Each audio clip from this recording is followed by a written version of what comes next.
Welcome to BBC Sport Africa, the show that showcases Africa's biggest names from its biggest games. I'm Janine Anthony. Now, you know, we've brought this show to you from some very spectacular grounds across Africa, but perhaps nothing could be bigger than this. Welcome to the Giza Pyramids. They say these pyramids have been standing for over 4,000 years, and this is where the AFCON 2019 was officially launched 3 months ago.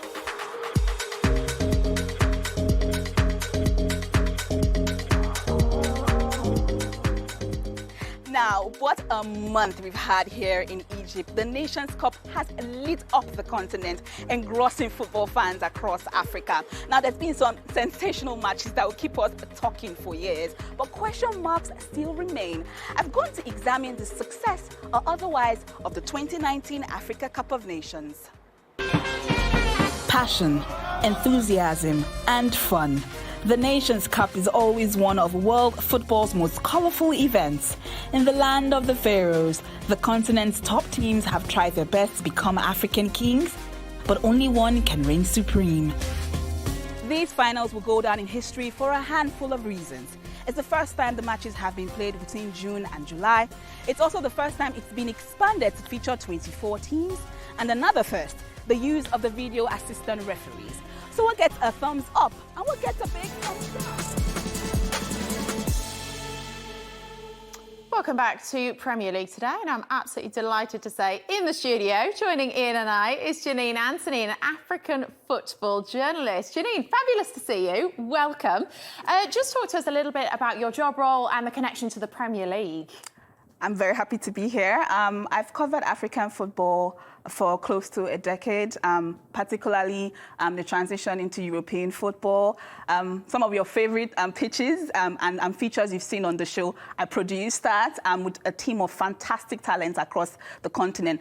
And that's where we've noticed the growth, the impact, the reach of the Premier League, because it's really easy to say you're just a journalist till you start going into French-speaking countries and realize, like, wait a minute, this is absolutely massive. And, you know, that's where all my role comes together. And, you know, I'm able to be here to talk more about it. Yeah, it's great to have you here because you've literally helped shape and set up some of the best shoots we've had in Africa on Premier League today in recent years. There was one with Sadio Mane last year. Absolutely. It was fantastic, back at his village, and it was just fascinating. It's always a continent that brings... Joining me from Lagos, Nigeria, is our sports reporter, Janine Anthony. Janine, out of those three, Mane, Mahrez and Salah, to put you on the spot, who's your favourite? I am a woman of the people. I have no favorite, but it's been a very, very tight, call between these three players. Like you mentioned, Mane, almost looking like always the groomsman, never the groom. Maybe could be tonight, 4-time nomination. Was very instrumental for Liverpool, scoring 39 goals, in 2018-2019 season, excluding 3 goals at the Africa Cup of Nations.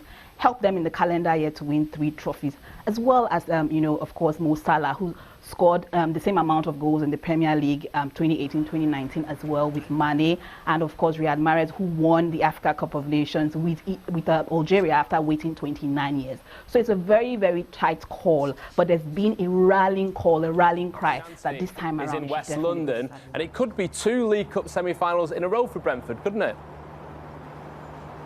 Yes, and you know what? I'm here thinking, because like Premier League fans are one of the creative you can find, and you just think that if they do get to that semis, they'll just remix the 12 days of Christmas, making 2 total draws instead and make 2 semis, because obviously they're looking for history today, and if that happens, it'll be a big, big deal for them. Tottenham, of course, defeating them last season, but it could all change, and the manager said that they're looking for that Christmas gift. And speaking of gifts, I'm gifted with the presence of David Lane, who is the co-editor of V-Sorted, of course, Brentford-based podcast. And David, fans were obviously gutted last season and when they couldn't be at the stadium to celebrate that historic semi-final. And was it a big deal considering they weren't in the stadium? Goodbye.